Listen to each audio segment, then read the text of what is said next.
पितृपक्ष की कथा श्राद्ध पर्व की पर यह कथा अधिकांश क्षेत्रों में सुनाई जाती है। इस कहानी को पढ़े बिना पितृपक्ष का पुण्य नहीं मिलता, ऐसी मान्यता है। इस कथा के अनुसार महाभारत के दौरान कर्ण की मृत्यु हो जाने के बाद जब उनकी आत्मा स्वर्ग में पहुंची तो उन्हें खाने में बहुत सारा सोना और गहने दिए गए। कर्ण की आत्मा को कुछ समझ नहीं आया, उन्हें तो भोजन आहार की तलाश थी। उन्होंने देवता इंद्र से पूछा कि उन्हें भोजन की जगह सोना क्यों दिया गया। तब देवता इंद्र ने कर्ण को बताया कि उसने अपने जीवित रहते हुए पूरा जीवन सोना दान किया, लेकिन अपने पूर्वजों को कभी भी खाना दान नहीं किया। तब कर्ण ने इंद्र से कहा, उन्हें यह ज्ञात नहीं था कि उनके पूर्वज कौन थे और इसी वजह से वह कभी उन्हें कुछ दान नहीं कर सके। इस सब के बाद कर्ण को उनकी गलती सुधारने का मौका दिया गया और 16 दिन के लिए पृथ्वी पर वापस भेजा गया, जहां उन्होंने अपने पूर्वजों को याद करते हुए उनका श्राद्ध कर उन्हें आहार दान किया, तर्पण किया। इन्हीं 16 दिन की अवधि को पितृपक्ष कहा गया। अतः इस कथा को पढ़ने अथवा सुनने का बहुत महत्व है। पितृपक्ष में पड़े पितरों को प्रसन्न करने वाली यह कथा दो भाइयों की है, जो एक धनी तो दूसरा निर्धन है। आइए आप भी श्राद्ध पक्ष के दिनों में यह कथा पढ़ें और अपने पितरों को प्रसन्न करके पाएं उनसे उनके आशीष। पितृ श्राद्ध पक्ष के लोक कथा के अनुसार जोगे तथा भोगे दो भाई थे। दोनों अलग अलग रहते थे। जोगे धनी था और भोगे निर्धन। दोनों में परस्पर बड़ा प्रेम था। जोगे की पत्नी को धन का अभिमान था, किंतु भोगे की पत्नी बड़ी सरल हृदय की थी। पितृपक्ष आने पर जोगे की पत्नी ने उससे पितरों का श्राद्ध करने के लिए कहा, तो जोगे इसे व्यर्थ का कार्य समझकर टालने की चेष्टा करने लगा। किंतु उसकी पत्नी समझती थी कि यदि ऐसा नहीं करेंगे तो लोग बातें बनाएंगे। फिर उसे अपने मायके वालों को दावत पर बुलाने का भी और अपनी शान दिखाने का यह उचित अवसर लगा। अतः वह बोली, आप शायद मेरी परेशानी की वजह से ऐसा कह रहे हैं, किंतु इसमें मुझे कोई परेशानी नहीं होगी। मैं भोगे की पत्नी को बुला लूंगी, दोनों मिलकर सारा काम कर लेंगी। फिर उसने जोगे को अपने पीहर न्योता देने के लिए भेज दिया। दूसरे दिन उसके बुलाने पर भोगे की पत्नी सुबह सवेरे आकर काम में जुट गई। उसने रसोई तैयार की, अनेक पकवान बनाए, फिर सभी काम निपटा कर अपने घर आ गई। आखिर उसे भी तो पितरों का श्राद्ध तर्पण करना था। इस अवसर पर न जोगी की पत्नी ने उसे रोका और न वह रुकी। शीघ्र ही दोपहर हो गई। पितृ भूमि पर उतरे।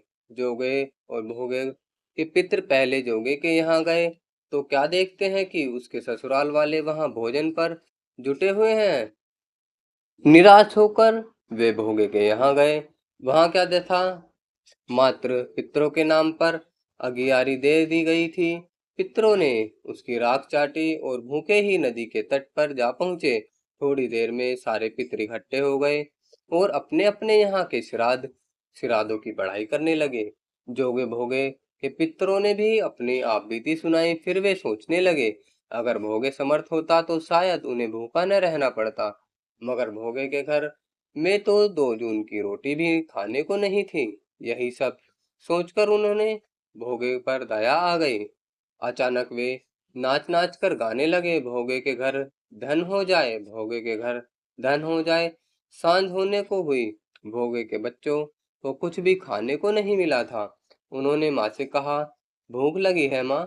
तब उन्हें टालने की गरज से भोगे की पत्नी ने कहा, जाओ आंगन में होदी औंधी रखी है, उसे जाकर खोल लो और जो कुछ मिले बांट कर खा लेना। बच्चे वहां पहुंचे तो क्या देखते हैं कि होदी मोहरों से भरी पड़ी है। वे दौड़े दौड़े माँ के पास पहुंचे और उसे सारी बातें बताई। आंगन में आकर भोगे की पत्नी ने यह सब कुछ देखा तो वह भी हैरान रह गई। इस प्रकार भोगे भी धनी हो गया, मगर धन पाकर वह घमंडी नहीं हुआ। दूसरे साल का पितृपक्ष आया।